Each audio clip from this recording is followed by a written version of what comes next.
अधिवेशन में हम लोग बारी बारी से अपने सभी वक्ताओं को सुन रहे हैं। आज ऐतिहासिक दौर के दिन में आज इसका साक्षी बनने के लिए आप सभी यहाँ पर उपस्थित हैं।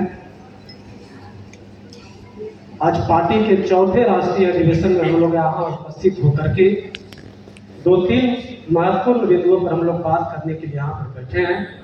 इसमें पहला, बिहार का आगामी विधानसभा का चुनाव, संगठन को देश स्तर पर विस्तार और संगठन में नेता के प्रति समर्पण के साथ, अनुशासन के साथ चलने का जो पद्धति है इस पार्टी के द्वारा, तो आज के संदर्भ में विशेष कुछ बहुत बातें हुई है।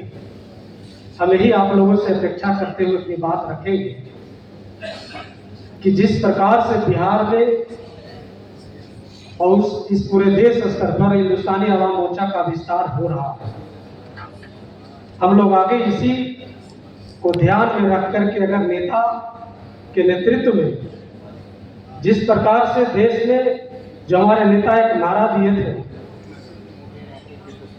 बिहार के गरीबों एक हो, सबका इरादा नेक हो, इसी पर ये पार्टी किसी जात किसी धर्म की राजनीति नहीं करती है।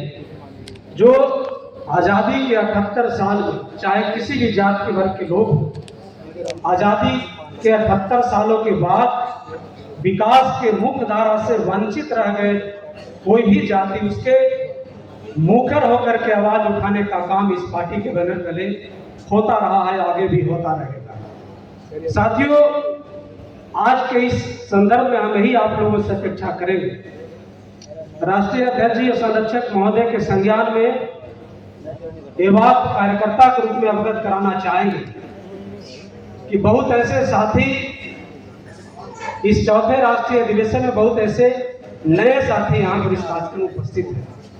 इस पार्टी का संस्कार है, इस पार्टी का अनुशासन है, इस बात को सीखने की जरूरत है, समझने की जरूरत है। दूसरे दलों में हम लोग काम करके इस पार्टी में आए हैं, बहुत से साथी नए हैं। यहाँ पर अनुशासन का खासा ध्यान में रख करके नेता के आचरण को अपने आप में अमल करने का प्रयास किया जाता रहा है। आगे से आप लोग इसका ध्यान में रखेंगे। आपका उज्जवल भविष्य इंतजार कर रही है।